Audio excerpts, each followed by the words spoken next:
जय श्री कृष्ण। ये कस्थम जगत कृष्णम पश्याद सचराचरम मम देहे गुड़ाकेश यच्चान्यद द्रष्टुमिच्छसि। अध्याय 11 श्लोक 7। व्याख्या। गुड़ाकेश निद्रा पर अधिकार प्राप्त करने से अर्जुन को गुड़ाकेश कहते हैं। यहाँ यह संबोधन देने का तात्पर्य है कि तू निरालस्य होकर सावधानी से मेरे विश्वरूप को देख। हे कस्थम जगत कृष्णम पश्चाद सचराचरम मम देहे। 10वें अध्याय के अंत में भगवान ने कहा था कि मैं संपूर्ण जगत को एक अंश से व्याप्त करके स्थित हूँ।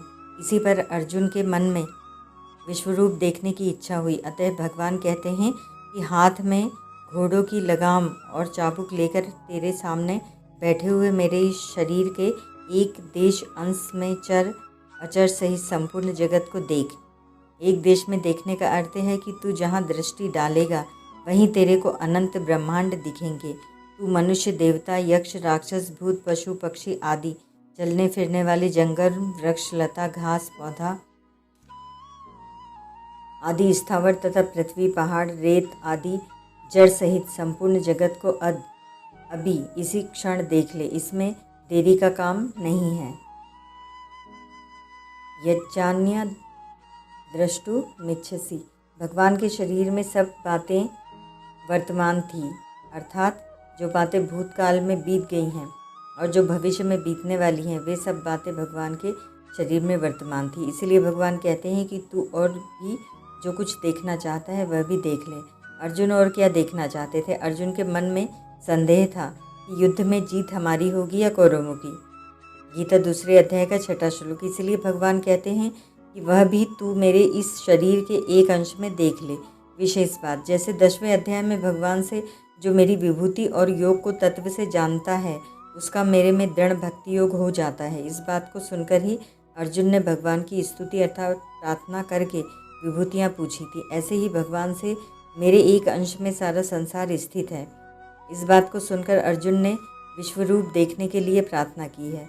अगर भगवान अथवा कहकर अपनी ही तरफ से मेरे किसी एक अंश में संपूर्ण जगत स्थित है यह बात न कहते तो अर्जुन विश्वरूप देखने की इच्छा ही नहीं करते।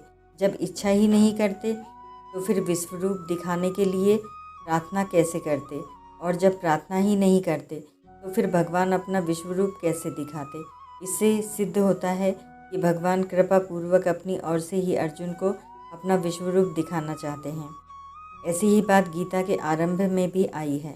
जब अर्जुन ने भगवान से दोनों सेनाओं के बीच में रथ खड़ा करने के लिए कहा, तब भगवान ने रथ को पितामह भीष्म और द्रोणाचार्य के सामने खड़ा किया और अर्जुन से कहा, इन कुरुवंशियों को देखो। कुरुन पश्या 1:25। इसका यही आशय मालूम देता है कि भगवान कृपापूर्वक गीता प्रकट करना चाहते हैं, कारण कि यदि भगवान ऐसा न करते तो अर्जुन को शोक नहीं होता और गीता का उपदेश आरंभ नहीं होता। तात्पर्य है कि भगवान ने अपनी तरफ से कृपा करके ही गीता को प्रकट किया है। परिशिष्ट भाव। भगवान अपने शरीर के एक अंश में संपूर्ण जगत देखने की आज्ञा देते हैं। इससे सिद्ध होता है कि भगवान श्री कृष्ण समग्र हैं और उनके एक अंश में संपूर्ण संसार है। रोम रोम प्रति लागे कोटि कोटि ब्रह्मांड। मानस बाल 2:1।